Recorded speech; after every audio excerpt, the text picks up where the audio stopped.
আসসালামু আলাইকুম। ওয়ালাইকুম আসসালাম। বাইরে ওয়েদারে প্রচুর ঠান্ডা, 15 ডিগ্রি সেলসিয়াস তাপমাত্রা চলতেছে। আমরা আছি ঢাকার প্রাণ কেন্দ্র শনি আখড়াতে। এখন আমরা যাচ্ছি আবদুল্লাপুর চা খেতে। আমাদের এখান থেকে আবদুল্লাপুর যেতে সময় লাগবে আধা ঘন্টা। চায়ের দাম মাত্র 10 টাকা, কিন্তু যেতে খরচ যাচ্ছে 300 টাকা। তো আমরা গরিব নয়, আমরা বড় লুকস। কিছু বলতে চাও দাদা? আমি আসলে বলতে চাই এক্সকিউজ মি, এটা কিন্তু কোনো নারী নয়, ছেলে। হ্যাঁ বললো। ও আচ্ছা, আমি বলতে চাচ্ছি এই একটা সুন্দর আবহাওয়াতে আমাদের আমাদের প্রিয় তানভীর ভাই, সে আমাদের সবাইকে ট্রিট দিয়েছে। সে আমাদের সবাইকে চা খাওয়াবে, এই জন্য আমরা সবাই কেরানীগঞ্জ যাচ্ছি। একটা চুদলিং ফর্ম। আর আমরা হচ্ছি খাইরুল দেওয়ানের জনকল্যাণ পার্টির লোক। এই যে সামনে সাধারণ সম্পাদক আছে, বল। আমি বলতে চাই এরা দুজনই ভণ্ড।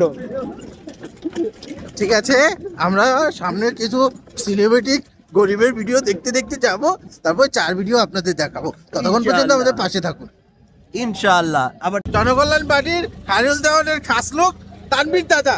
দাদা কিছু বলো দাদা। ও আমাকে দেখে যাচ্ছে। হ্যাঁ, আমরা যাচ্ছি। দাদা লাইক আমরা এই নির্বাচনী হ্যাঁ, দাও। প্রচারণা উপলক্ষে আমরা আমাদের এই যে সহযোদ্ধাকে নিয়ে আজকে আব্দুল্লাপুর যাচ্ছি।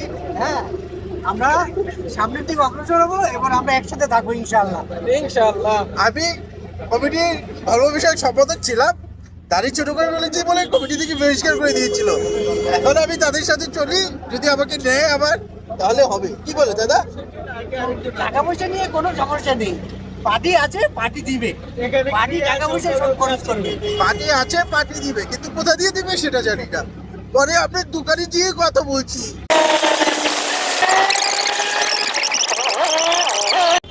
এই যে এখানে আছে কায়েস ভাইয়া, হ্যালো বলো। হ্যালো এখানে আছে আমি দুচ্চা গ্রুপের। আমাদের চা খাওয়াতে নিয়ে এসেছে আমাদের তানভীর ভাইয়া।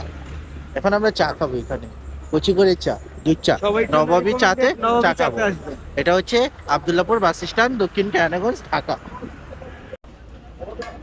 ব্যবসা কত? ব্যবসা 100 টাকা। হ্যাঁ, আমি ব্যবসা করবো। নাও।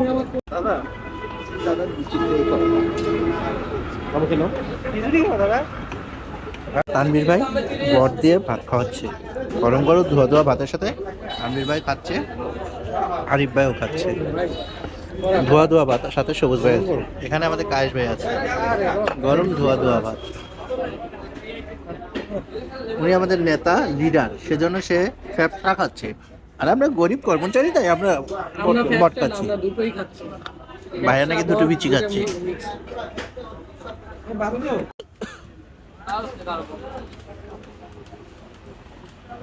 বর্তমান বর্তমান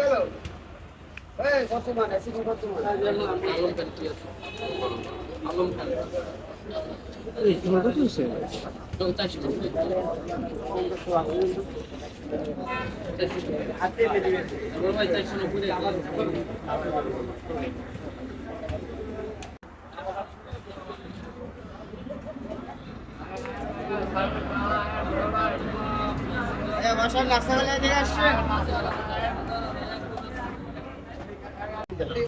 আজকে তো গেছে, কালকে তো মরে গেছে।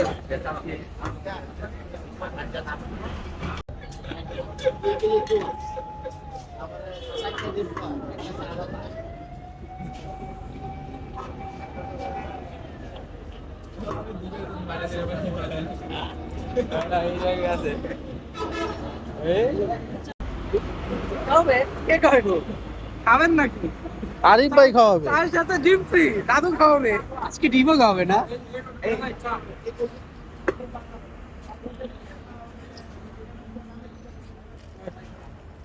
আমার জানা গেল একটা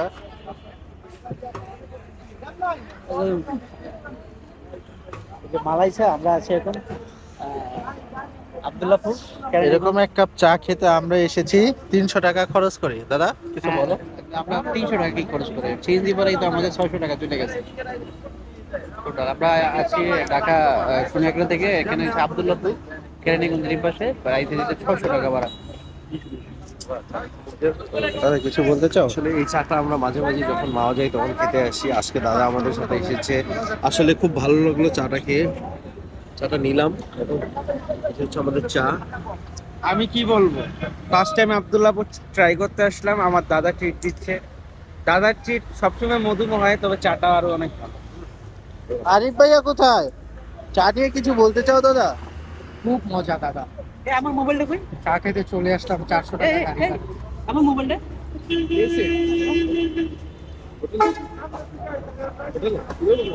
সত্যি আরিফ ভাই আব্দুল্লাহপুর আমাদের ডিম খাওয়াচ্ছে। ভাই ডিম ডিম এই ওই যে দিয়ে দেখাবো। দাদা মন থেকে খাওয়াচ্ছ? মন থেকে একদম। হাঁসের ডিম? হ্যাঁ, হাঁসের ডিম।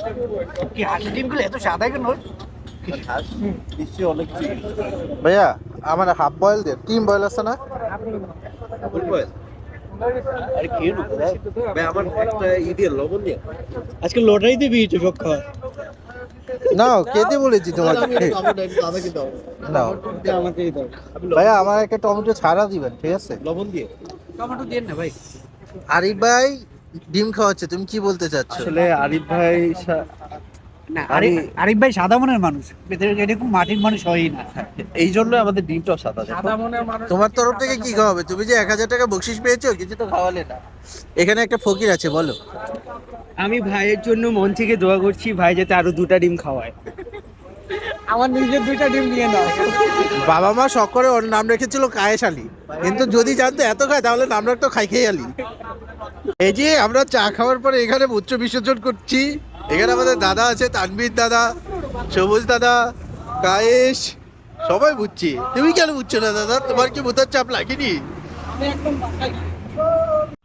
ফাইনালি মধ্যরাতে আবদুল্লাপুর ঘোরাঘুরি করে যে যার মতো বাসার জন্য গন্তব্য দিলাম। প্রচুর ঠান্ডা ছিল, বাইরে অনেক কুয়াশা ছিল। এর মাঝেই যতটুকু পেরেছি আপনাদের জন্য ভিডিও করেছি। অবশ্যই আপনারাও যেয়ে ঘুরে আসবেন। ধন্যবাদ।